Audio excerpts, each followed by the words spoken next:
আসসালামু আলাইকুম। ঢাকা বিশ্ববিদ্যালয়ে ভর্তি ইচ্ছুক শিক্ষার্থী, আশা করি তোমরা সবাই অনেক অনেক ভালো আছো। ঢাকা বিশ্ববিদ্যালয় ভর্তি পরীক্ষার পূর্ণাঙ্গ সার্কুলার প্রকাশিত হয়েছে। কালকে থেকে আবেদন শুরু। ঢাকা বিশ্ববিদ্যালয়ে আবেদন করার জন্য যেসব তথ্য জানার দরকার, মানে আবেদন করার জন্য কি কি লাগবে, আজকের ভিডিওতে সেই সব তথ্য নিয়ে আলোচনা করব। আমরা তাহলে চলো ভিডিওটা শুরু করি।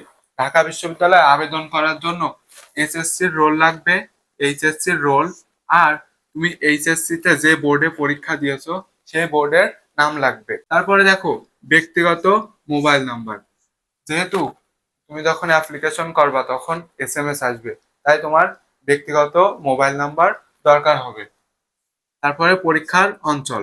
পরীক্ষার অঞ্চল মানে ঢাকা বিশ্ববিদ্যালয় কয়েকটি অঞ্চলে পরীক্ষা দেওয়া যাবে। তোমার পছন্দ, মানে তুমি যে অঞ্চলে পরীক্ষা দিবা তোমার নিকটবর্তী অঞ্চল তুমি সিলেক্ট করবা। তারপরে দেখো ছবি, যে ধরনের ছবি দিতে হবে। ছবি হচ্ছে নতুন, মানে রিসেন্ট যে ছবি তুলছো এই ছবি দিতে হবে। আর ছবির ব্যাকগ্রাউন্ড সাদা হতে হবে। ছবির সাইজ, যে সাইজের ছবি দিতে হবে। উচ্চতা মানে দৈর্ঘ্য 540 থেকে 720 পিক্সেলের দৈর্ঘ্যের ছবি দিতে হবে। আর চওড়া অর্থাৎ ছবির প্রস্থ 360 থেকে 540 পিক্সেল। এটা হচ্ছে ছবির সাইজ। এবার ছবি যে ফরম্যাটে থাকতে হবে সেটা হলো জিপিজি, অর্থাৎ জিপিজি ফরম্যাটের ছবি দিতে হবে। তারপরে দেখো আবেদন ফি।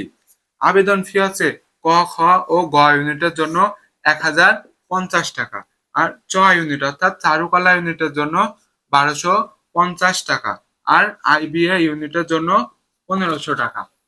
এবার এটা হচ্ছে মানে যা যা লাগবে সেগুলো।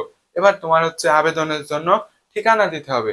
কিন্তু ঠিকানায় কি কি লাগবে, ঠিকানায় যা যা লাগবে সেগুলো হচ্ছে দেশ, বিভাগ, অঞ্চল, জেলা, উপজেলা, মৌজা, ইউনিয়ন, গ্রাম, রোড নাম্বার, আর বাসা অথবা হোল্ডিং নাম্বার।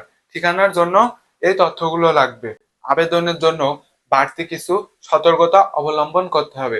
বাড়তি সতর্কতা হচ্ছে তুমি মেসেজ প্রদানের ক্ষেত্রে গ্রামীণ বাদে বাকি সিম ব্যবহার করা।